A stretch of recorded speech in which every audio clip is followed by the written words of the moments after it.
Global skill development mission में आपका स्वागत है। हेलो फ्रेंड्स, ट्रिपल सी की सीरीज़ में आपका स्वागत है। मेरा नाम है वीरेंद्र सिंह। पिछले सेशन में हमने फ़ॉन्ट और उसके बेसिक्स की जानकारी ली यहाँ से, जिसमें अलाइनमेंट, रैप टेक्स्ट और मर्ज सेंटर की जानकारी भी हमने ली। इस सेशन में अगली कमांड्स की जानकारी लेंगे। इसी को कंटिन्यू करते हुए आपके पास यहाँ पे अलाइन टॉप, अलाइन वर्टिकली यानी कि सेंटर वर्टिकली और अलाइन बॉटम के ऑप्शन भी अवेलेबल हैं। इसको समझने के लिए मैं यहाँ से थोड़ा सा साइज़ चेंज कर देता हूँ, कुछ इस तरह से, और केवल इसी रो को सिलेक्ट करता हूँ ताकि आपको ये क्लियर हो जाए। अलाइन टॉप का अर्थ है कि जो डेटा इसमें है वो टॉप की तरफ अलाइन हो जाएगा, कुछ इस तरह से। सेंटर वर्टिकली मतलब बीच में डेटा आएगा आपके पास, और अलाइन बॉटम मतलब नीचे की तरफ। तो आप इस तरह से वर्टिकली डेटा को अलाइन कर सकते हैं, देखें। और आप लेफ्ट सेंटर राइट का प्रयोग तो कर ही सकते हैं, जैसे पहले प्रयोग कर रहे थे आप। मैं यहाँ से सेंटर कर देता हूँ और मान लीजिए यहाँ से सेंटर कर देता हूँ, तो आपका डेटा बिल्कुल सेंटर हो गया है, हॉरिजॉन्टली भी और वर्टिकली भी। लेकिन अभी मैं इसे कंट्रोल जेड करके वापस आ जाता हूँ नॉर्मल जो मेरे पास डेटा था पहले, ये देखें इस तरह से। उसके बाद जो नेक्स्ट ऑप्शन हमारे पास है वो करेंसी है। आप अगर किसी न्यूमेरिक वैल्यू को करेंसी में कन्वर्ट करना चाहते हैं तो कर सकते हैं। मैं इसके लिए एक एग्जांपल या फील्ड और ऐड कर लेता हूँ। यहाँ पे मैंने यहाँ एक फीस जो कॉलम है वो ऐड कर लिया है। मैं केवल इसी को सिलेक्ट कर लेता हूँ। मैं हालांकि सिलेक्ट कर सकता हूँ, लेकिन वहाँ न्यूमेरिक वैल्यू तो है, लेकिन वो करेंसी यानी कि अमाउंट से हिसाब से उसका कोई लेना देना नहीं है। वो मार्क्स हैं या रोल नंबर हैं या डेट है हमारे पास। तो अभी मैंने फीस एक अलग से यहाँ पे कॉलम लिया है। करेंसी का प्रयोग आप उन वैल्यूज़ पे करते हैं मुख्यतः जिन पे आप पैसे की कैलकुलेशंस करना चाहते हैं। आप करेंसी में अगर यहाँ फॉर्मेट एज करेंसी पे क्लिक करें तो आपका ये जो कॉलम है, जो आपने सिलेक्टेड किए हुए हैं सेल, ये सभी करेंसी फॉर्मेट में कन्वर्ट हो जाएंगे। थोड़ा सा अगर मैं नीचे आऊँ तो यहाँ पे इंडियन रुपीज़ भी दिया गया है।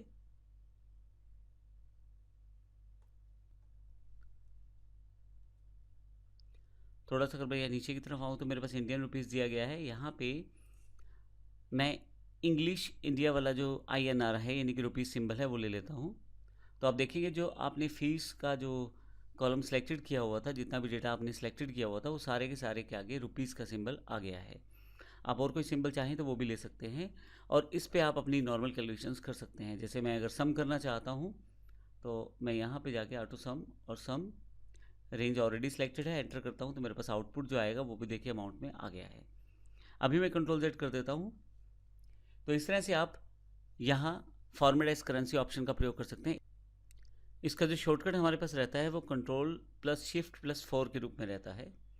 तो इस तरह से मैं इसका प्रयोग कर सकता हूँ। अगला जो ऑप्शन मेरे पास है वो परसेंट का है। मैं अगर किसी वैल्यूज़ को परसेंट में बदलना चाहता हूँ तो मैं परसेंट बटन का प्रयोग कर सकता हूँ। इसके लिए मैं जिन वैल्यूज़ को बदलना चाहता हूँ उनको सेलेक्ट कर लूँगा। ये सिर्फ एग्जांपल के लिए है। मैं इस बटन फॉर्मेट एज परसेंट पे क्लिक करूँगा तो मेरे पास परसेंटेज वैल्यू आ जाएगी। तो ये इसने कैलकुलेटेड वैल्यू दे दी है। अगर आप किसी नंबर को परसेंट में गुना करते हैं तो उसमें 2 ज़ीरो पीछे लग जाते हैं, दशमलव के बाद परसेंटेज साइन लग जाता है, लेकिन उसको 100 से गुना कर दिया जाता है। तो इस कारण से ये नॉर्मल जो है परसेंटेज हो गई है। तो जब आप क्लिक करेंगे तो परसेंट वैल्यू दिखा देगा यहाँ पे। अब यहीं से इनेबल, यहीं से डिसेबल कर सकते हैं परसेंटेज को। कंट्रोल प्लस शिफ्ट प्लस 5 जो है ये इसका शॉर्टकट है। आप नंबर्स को डेसिमल में भी शो कर सकते हैं। उसके लिए कंट्रोल प्लस शिफ्ट प्लस 1 का ऑप्शन है। तो अभी मैं जैसे अपने मार्क्स हैं, इन्हें अगर मैं चाहता हूँ डेसिमल में कन्वर्ट करना तो मैं डेसिमल में कन्वर्ट कर सकता हूँ। जब आप डेसिमल में कन्वर्ट कर लेते हैं तो डेसिमल वैल्यू को प्लेस को ऐड करने के लिए, जब आप डेसिमल में कन्वर्ट कर लेते हैं तो डेसिमल प्लेसेस को ऐड करने के लिए यहाँ ऐड डेसिमल प्लेस का प्रयोग कर सकते हैं, ये देखें। और अगर आप डेसिमल प्लेसेस को हटाना चाहते हैं तो यहाँ से उसे हटा भी सकते हैं। मैं अगर एक वैल्यू और डिलीट करूँ तो मेरे पास डेसिमल वैल्यू हट जाएगी। तो इस तरह से आप इसका प्रयोग कर सकते हैं। फॉर्मेट एज नंबर के लिए कंट्रोल शिफ्ट और 1 इसका शॉर्टकट है, और ऐड डेसिमल प्लेस और डिलीट डेसिमल प्लेस से आप डेसिमल प्लेसेस को बढ़ा घटा सकते हैं। नेक्स्ट ऑप्शन जो आपके पास है फॉर्मेट एज डेट। नॉर्मली जो आपके पास स्प्रेडशीट में डेट को यूज़ किया जाता है वो एज अ नंबर ही यूज़ किया जाता है, लेकिन इसको फॉर्मेट अगर आप सेट कर देते हैं तो डेट्स पे की जाने वाली कैलकुलेशन आपके लिए आसान हो जाती है। तो डेट को सेटअप करने के लिए आपको ज़्यादा कुछ नहीं करना। आपने डेटा जो आपने टाइप किया हुआ है, अगर मैं इसको देखिए, मैंने ऑलरेडी डेट फॉर्मेट में सेट की हुई है क्योंकि ये बटन प्रेस्ड है इस वक्त। लेकिन अगर मैं इसे हटा दूं तो आप देखेंगे एक सिंपल नंबर में कन्वर्ट हो गई है मेरी डेट। तो आपको ज़रूर ध्यान रखना है कि जब आप डेट टाइप करें तो आप इस फॉर्मेट को सेटअप ज़रूर करें। अभी मैंने सेटअप किया हुआ था तो मेरे पास जो डेटा इसमें एंटर है वो डेट की तरह दिखाया जा रहा है। डेट को सेटअप करने के लिए आप कहीं भी डेट टाइप करें, जैसे मैं यहाँ डेट टाइप कर देता हूँ। देखिए अभी ये फॉर्मेट एप्लीकेबल नहीं था, मैं एंटर करूँगा तो ऑटोमेटिकली यहाँ पे ये एप्लीकेबल हो जाएगा।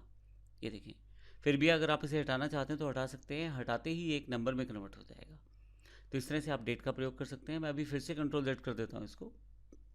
अगला जो ऑप्शन हमारे पास अवेलेबल है वो हमारे पास इंक्रीज इंडेंट और डिक्रीज इंडेंट के रूप में है।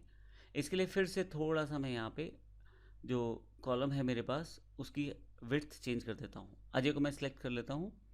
अब मैं जितने चाहूँ उतने डेटा पे काम कर सकता हूँ, लेकिन एग्जांपल समझाने के लिए मैंने सिर्फ ये सेल सेलेक्ट किया है। इंक्रीज इंडेंट से ये जो डेटा है मेरा या जो वैल्यू है वो राइट साइड की तरफ मूव होती जाएगी। देखें इसका इंडेंटेशन बढ़ता जा रहा है। और डिक्रीज इंडेंट से आप इसे वापस ला सकते हैं।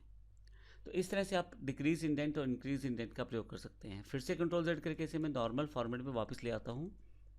तो इस तरह से इस सेशन में हमने फॉर्मेटिंग ऑप्शन सीखी है, किस प्रकार से हम डेट, नंबर, डेसिमल वैल्यूज़ में कन्वर्ट कर सकते हैं, और साथ ही हम इंक्रीज इंडेंट और डिक्रीज इंडेंट का प्रयोग भी कर सकते हैं। अगले सेशन में हम बॉर्डर और उसकी वैल्यूज़ की जानकारी लेंगे। धन्यवाद।